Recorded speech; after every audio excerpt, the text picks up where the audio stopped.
You're a leech. Get out of your parents' place now. I was rolling down the hallway in my wheelchair when suddenly my sister-in-law came up to me.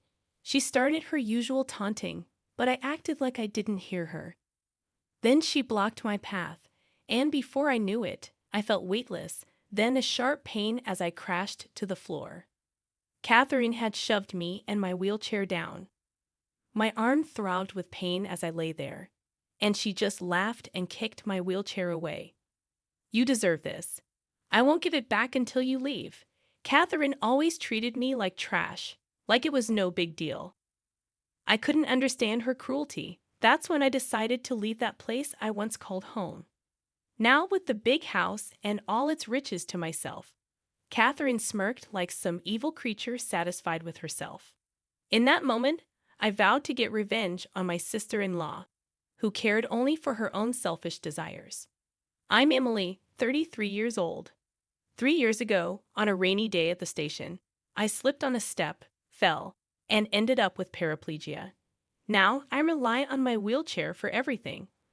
When I first realized I couldn't move my legs, I cried out of frustration. But with time, I've come to terms with my new reality and adapted as best as I can. I even work from home now. Originally, I lived with my parents, but 2 years ago, we remodeled the house to make it more wheelchair-friendly. Because I'm conscious of being seen, I tend to spend most of my time indoors. My brother and his wife, Catherine, who got married a year ago, also live with us in our family home. Catherine is 3 years older than me. At first, I was thrilled, feeling like I had gained a real sister. But that was a big mistake.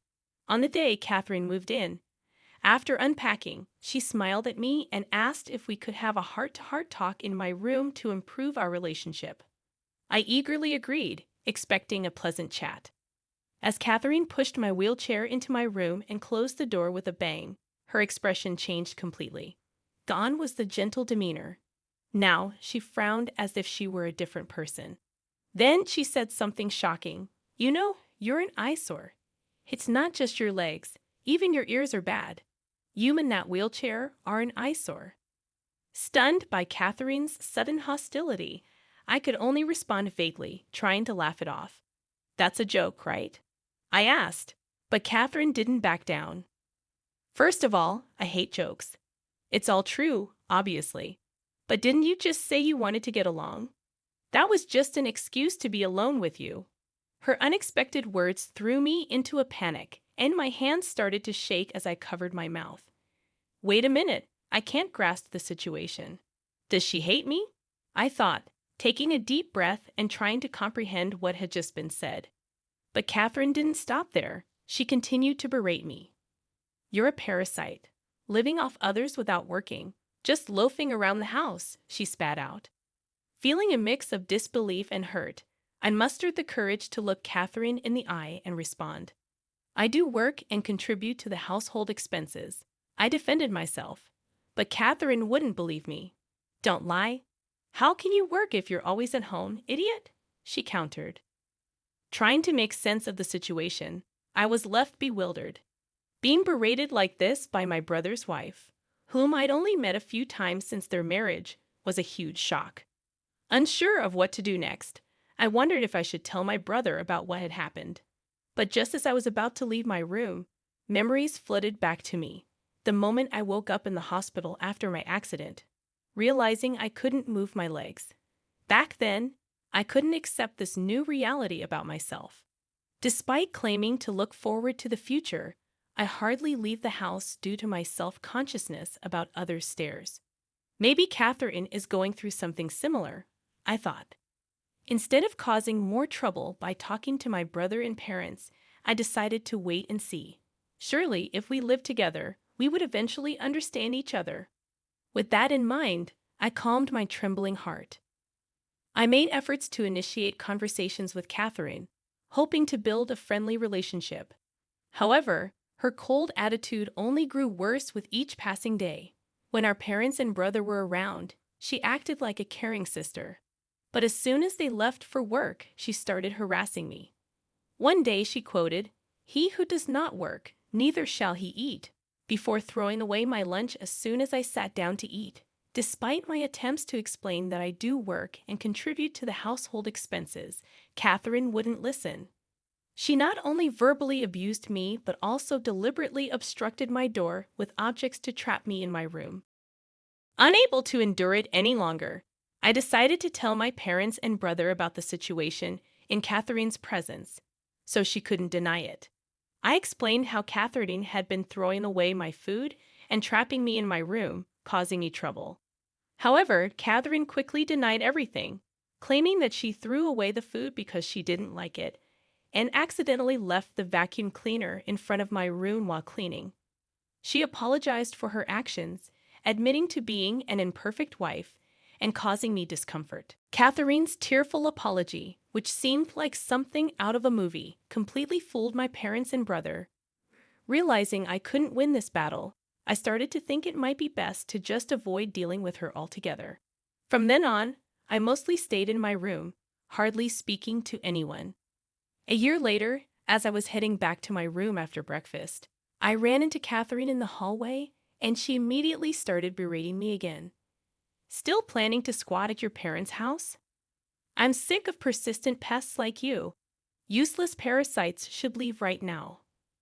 Though being verbally abused had become routine, I pretended not to hear her. But when she blocked my way and refused to move, I tried to push past her. That's when she sneered and forcefully kicked my wheelchair. I was jolted by the impact and tumbled to the ground, feeling a sharp pain shoot through my arm. Struggling to get up, I found myself unable to lift the fallen wheelchair. As I lay there in pain and humiliation, Catherine stood over me, arms crossed, trying to contain her laughter. Pathetic, she scoffed. What a sight. Begging for help, I pleaded for her to return my wheelchair.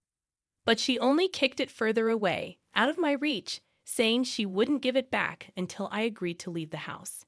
Seeing her look down on me while committing such cruel acts made me realize I had to leave the home I once knew. With newfound determination, I decided to move to a high-rise apartment.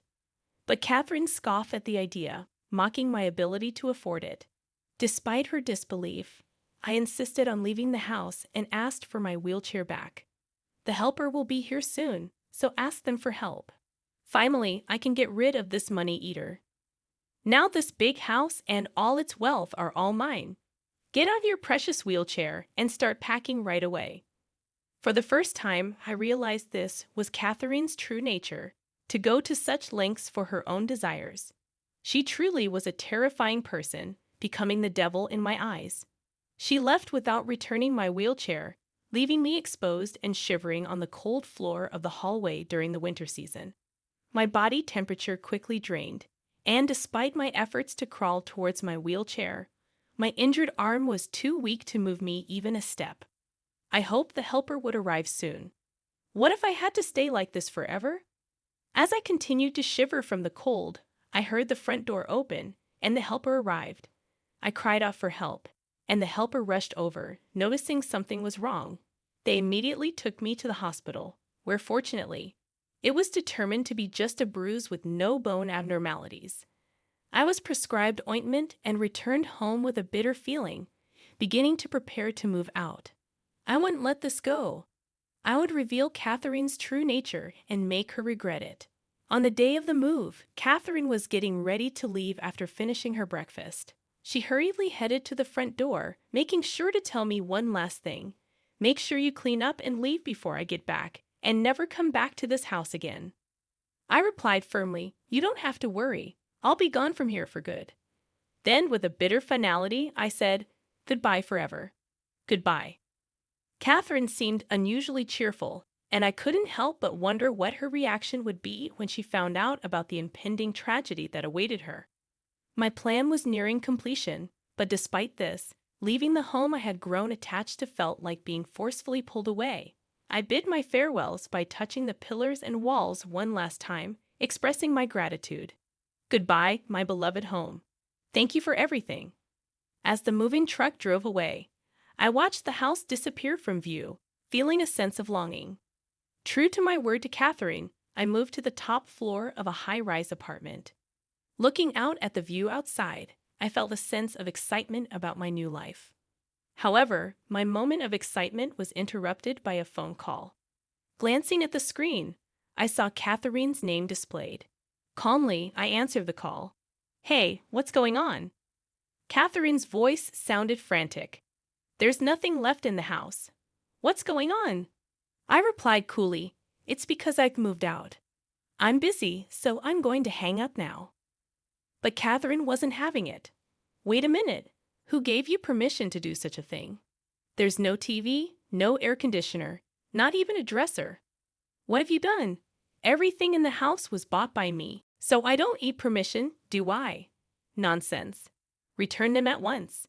Catherine's voice rang with indignation. I remained firm. "I won't be returning any of my belongings. By the way, the house is being converted to barrier-free, and the utility bills have all been paid by me. You know, I should actually be asking you for money." Catherine couldn't believe it. "You can't be serious. You don't like jokes, so I'm being honest here. And yes, I've moved to a high-rise apartment, just as I declared. It's the top floor, so the view is amazing." Since she called, I took the opportunity to tell her the truth that Catherine never bothered to listen to before. "Did you know that the person you've been ridiculing all this time was the one providing you with food and a place to live? How do you feel now?" Catherine scoffed. "That can't be. I've never been fed by you. How could someone who was holed up in the house earn any money?" I revealed, "I'm a stock trader making a killing. I used to work as a stockbroker before I became wheelchair-bound, so managing stocks is easy for me. Thanks to that, I now have savings of $3 million. Catherine's true feelings slipped out. "Wait, don't tell me it's not your parents who are rich but you?" I confirmed, "That's right. My parents and brother earn an average income, so I've saved up all my earnings for their retirement. I thought you were wealthy because of the big house and renovations." Catherine's shock was evident. "Ah, I was completely fooled. It seems you've misunderstood on your own." I continued, "By the way, I also manage assets, and aside from the apartment I moved into today, I own several other properties. The real winner here is me." Catherine's tone turned hostile. "You? I won't forgive you." But I remained unfazed. "Make all the noise you want. You should be more worried about yourself, though. I've put the house up for sale. We've already moved out with my parents and brother, so you're the only one left behind." Catherine's panic was palpable. "That's too much. My parents and brother have moved out with me." I chuckled inwardly. "Oh, right. I forgot to mention, my brother has already blocked your phone and emails." Catherine's desperation was evident as she tried to contact my brother, only to be met with failure. "All this was possible because you knocked me over in my wheelchair and injured me. Thank you for that." I concluded. The helpers saw what happened and told my parents, which is why my family cooperated with me. In fact, we have been secretly planning to leave the house without Catherine noticing. Moreover, my brother had prepared something else to ensure Catherine would be caught off guard. "Didn't my brother suggest last night, why don't you go out tomorrow? It's going to be tough with the move. That was to empty the house without you noticing." Catherine was silent for a moment, likely at a loss for words. Then she suddenly changed her tone, attempting to sound sweet. "Emily, I guess I went a bit too far with my pranks. From now on, I'll cherish you, so let's get along." But I wasn't buying it. "Lying like that will only make your nose grow like Pinocchio. Don't nitpick. I want to be like real sisters with you, Emily." I couldn't stand her deceit. "I can't stand to listen to such nonsense. By the way, this whole conversation is on speakerphone, and both my parents and brother are listening. And none of them will forgive you, but my brother will divorce you. So please, live well on your own." Catherine realized she was getting nowhere with me and made a last-ditch effort. "Honey, can you hear me? This divorce talk is just a joke, right?" My brother didn't seem inclined to answer her question.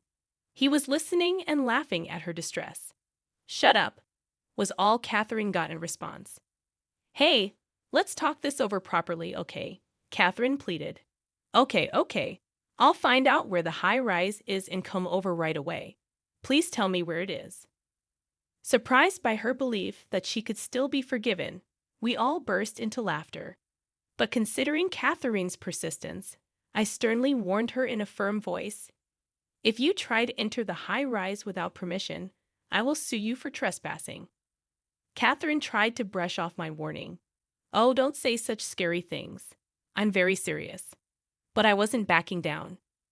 Moreover, for knocking me over in my wheelchair and causing injury, as well as the emotional distress, I will file a civil lawsuit for compensation. I have the medical certificate, so you can't escape this.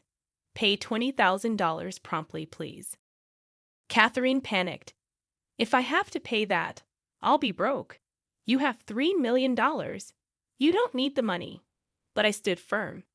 "I'm demanding compensation to make you reflect on your actions. If you disagree, talk to my lawyer.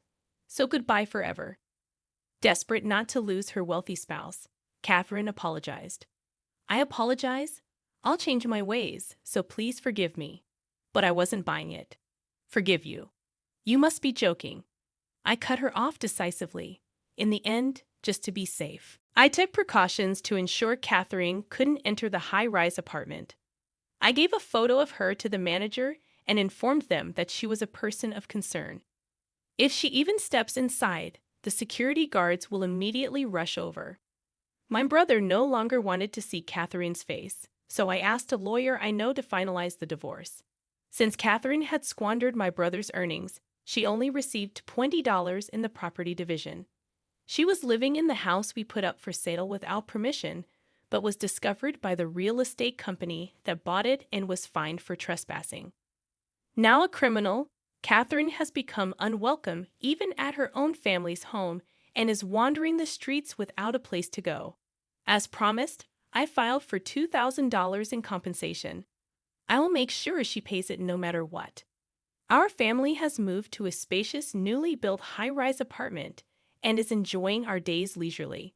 While the large detached house was nice, the unobstructed views from the expansive windows are a refreshing change for me, who always sits in a wheelchair. On clear days, a beautiful mountain range is visible, and at night, the illumination from the building sparkles, providing new delights.